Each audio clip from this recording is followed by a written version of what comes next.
You're listening to the Getting Social podcast, a keep it real type podcast where we discuss entrepreneurship, marketing, and all kinds of social topics. Hello, everyone, and welcome to the Getting Social podcast. I am your host, Jeff Balakard, and this is episode number 25. That's like what, silver anniversary or something?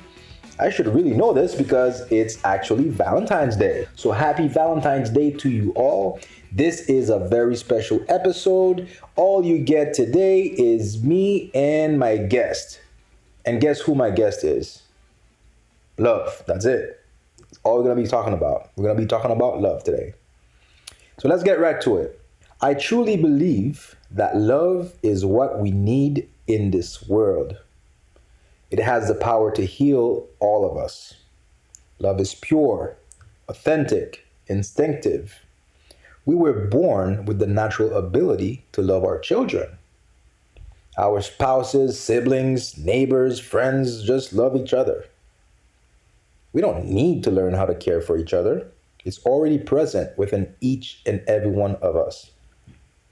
We simply need to start looking beyond our own personal interests and learn how to share some of that love.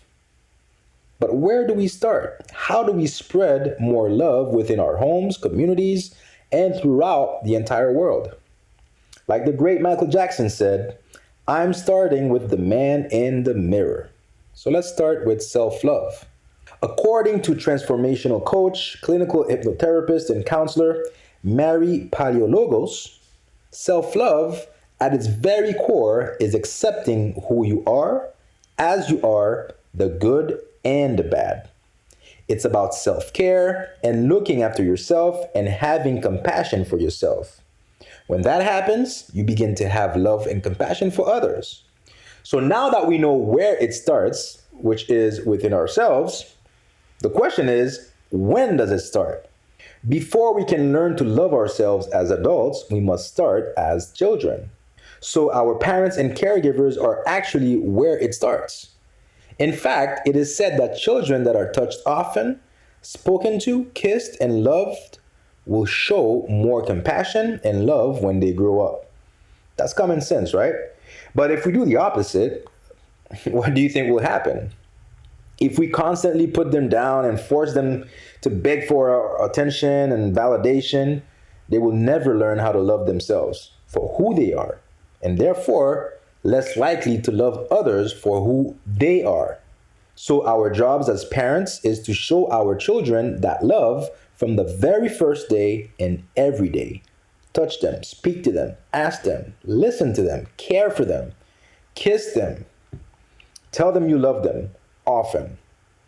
You also need to show them how you love and respect others, because even if you tell them you love them, but then treat everyone around you like shit, what do you think will happen? If you don't show that same level of respect, integrity, and compassion towards others, your children might have self-love, but that's pretty much it.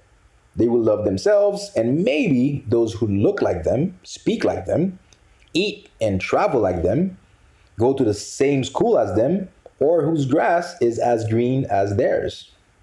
So this Valentine's Day, I still urge you to continue to show the love, the romantic love, to your spouses and partners. Do the whining and the dining, the gifts, the jewelry, if you can. Why not?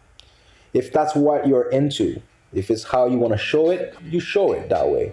We should all pamper each other when it's possible. But also remember that the love you are expressing runs so much deeper than the roses and the chocolates. Happy Valentine's Day again, everyone. I love you all, and I mean that from the bottom of my heart. Thank you for listening to the Getting Social podcast. If you've made it that far, it means you probably liked it. In that case, leave us a review, subscribe, and please share it with a friend.